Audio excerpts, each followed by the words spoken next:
যোৱা 7 মাহ হৈ গৈছে মোৰ এখন বাইক হেৰাই গৈছিল, গ্লামাৰ বাইক।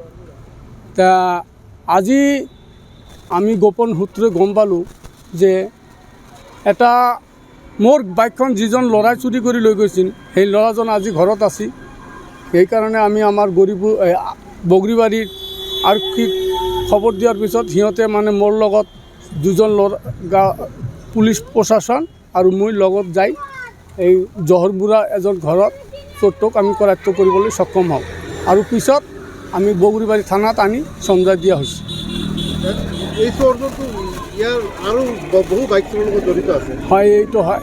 চোৰটো আগতো মানে আমাৰে খৰাঘাটৰো বাইক এখন চুৰি কৰি লৈ গৈছিল, ধুবুৰী সদৰ থানাত পাইছিলোঁ। তাৰমানে এতিয়া আপুনি কি দাবী কৰিব? এতিয়া মোৰ দাবী এটাই, চোৰখনক আইনগতভাৱে শাস্তি দিব লাগে। যোৱা 7 মাহ হৈ গৈছে মোৰ এখন বাইক হেৰাই গৈছিল, গ্লামাৰ বাইক। তা আজি আমি গোপন সূত্ৰে গম পালোঁ যে এটা মোৰ বাইকখন যিজন ল'ৰাই চুৰি কৰি লৈ গৈছিল সেই ল'ৰাজন আজি ঘৰত আছে। সেইকাৰণে আমি আমাৰ বগৰীবাৰীৰ আৰক্ষীক খবৰ দিয়াৰ পিছত সিহঁতে মানে মোৰ লগত দুজন পুলিচ প্ৰশাসন আৰু মই লগত যাই এই জহৰবুৰা এজন ঘৰত চোৰটোক আমি কৰায়ত্ব কৰিবলৈ সক্ষম হওঁ আৰু পিছত আমি বগৰীবাৰী থানাত আনি চমজাই দিয়া হৈছে। এই চোৰটো ইয়াৰ আৰু বহু বাইক চোৰৰ লগত জড়িত আছে। হয়, এইটো হয়।